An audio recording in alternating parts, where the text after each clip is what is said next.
The morning sun filtered through the Venetian blinds of Ruby's diner and cast soft stripes across the worn linoleum floor that had seen 40 years of footsteps and stories.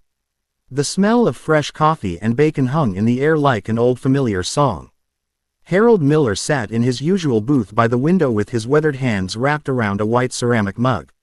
At 81 years old his frame was thinner than it used to be, but his eyes still held that clear, steady gaze that came from a life lived with purpose. The Korean War veteran patch on his jacket was faded now, but he wore it every day without fail. Across from him sat his daughter Natasha, who had driven up from the city to have breakfast with her father like she did every Saturday morning. She was telling him about her grandchildren and how little Emma had learned to ride her bicycle without training wheels. Harold smiled and nodded and felt that warm glow that comes from knowing your family is happy and well. The diner was busy that morning with the usual Saturday crowd.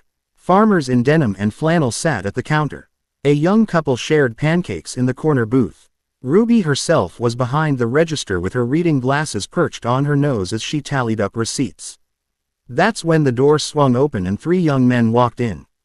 They were loud and rowdy with that aggressive swagger that comes from insecurity dressed up as confidence. Their voices carried across the diner and interrupted conversations. They slid into a booth near Harold and immediately started complaining about the service before anyone had even approached them. Ruby's waitress Jenny walked over with menus and a patient smile. She was a kind woman in her 50s who had worked at the diner for 15 years and knew how to handle all types. But these young men weren't interested in kindness. They made crude remarks and laughed too loud and seemed determined to make everyone around them uncomfortable. Harold tried to ignore them. He'd seen enough conflict in his life and had no interest in seeking out more. But when one of them stood up and deliberately knocked Jenny's tray from her hands, sending coffee cups crashing to the floor, Harold felt something stir in his chest. It was the same feeling he'd had all those years ago when he'd put on a uniform to stand up for what was right. Jenny apologized even though it wasn't her fault and bent down to clean up the mess. The young man who'd knocked the tray just laughed and said something vulgar. His friends joined in. Harold set down his coffee cup slowly. His jaw tightened. Natasha put her hand on his arm and said quietly, "Dad, don't," because she knew that look. But sometimes a man reaches a point where staying silent feels like betrayal of everything he believes in. Harold stood up with his joints protesting after sitting too long, but his back straight and his shoulders squared. He walked over to the young men's booth and spoke in a voice that was calm but carried the weight of 8 decades. "Son," he said, "I think you owe the lady an apology." The young man who seemed to be the leader looked up at Harold with eyes that held no respect for age or experience or the simple dignity of human decency. He laughed and said something so disrespectful about veterans that the entire diner fell silent. Then he stood up and before anyone could react he slapped Harold across the face.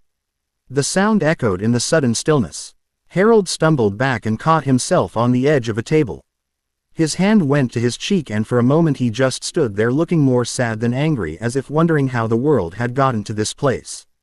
Natasha rushed to her father's side. Ruby grabbed the phone to call the police. The other patrons sat frozen in shock, and the 3 young men laughed and headed toward the door as if they'd just done something clever. But they didn't make it outside. The door opened before they reached it and a man stepped through. His name was Marcus and he was Harold's son. He stood 6'2" with shoulders broadened by years of construction work and arms covered in tattoos that told stories of a life lived on his own terms.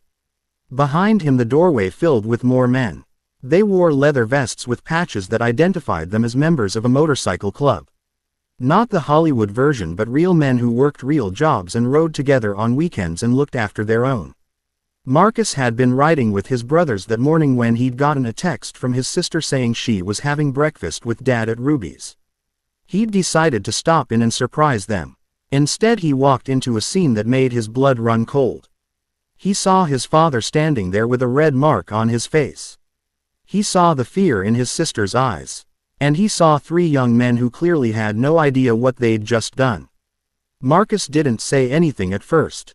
He just walked over to his father and put a gentle hand on his shoulder.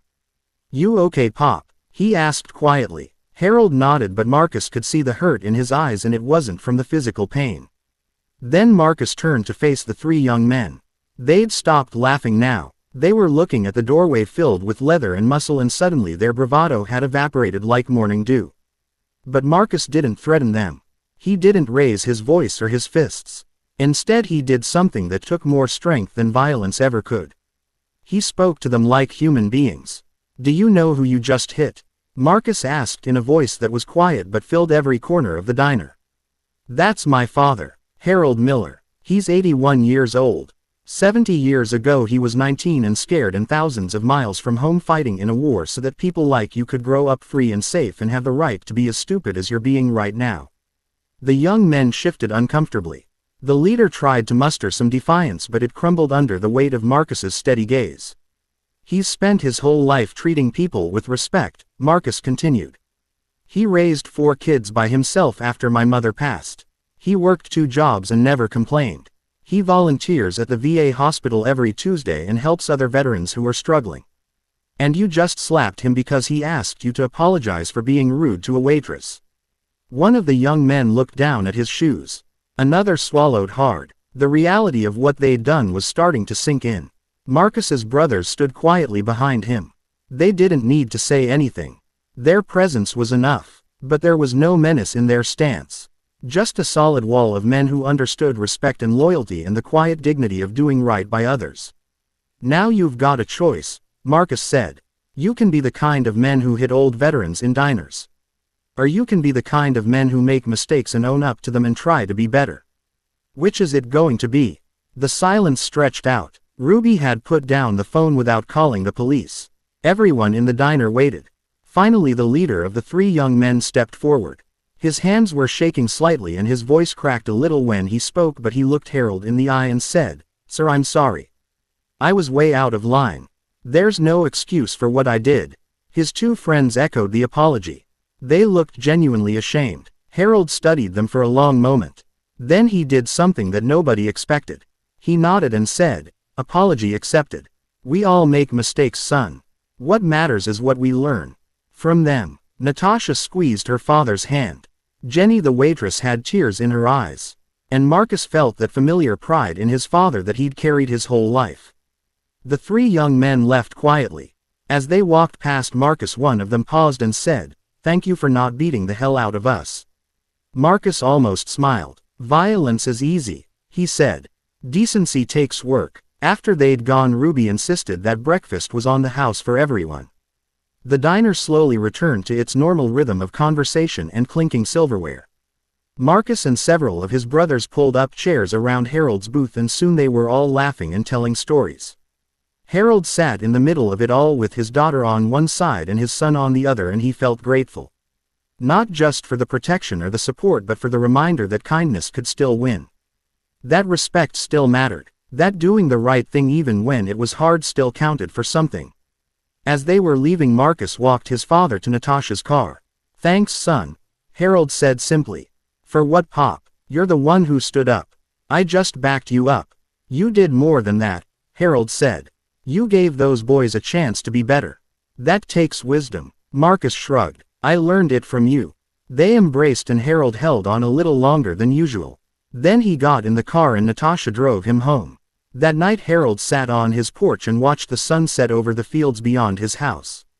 He thought about the morning and about how quickly things could turn, and how grateful he was for family and for the simple fact that respect and kindness still lived in the world even when it sometimes seemed buried under anger and division. His phone buzzed with a text from Marcus. "Just checking in, Pop. Love you." Harold smiled and typed back with careful, slow fingers.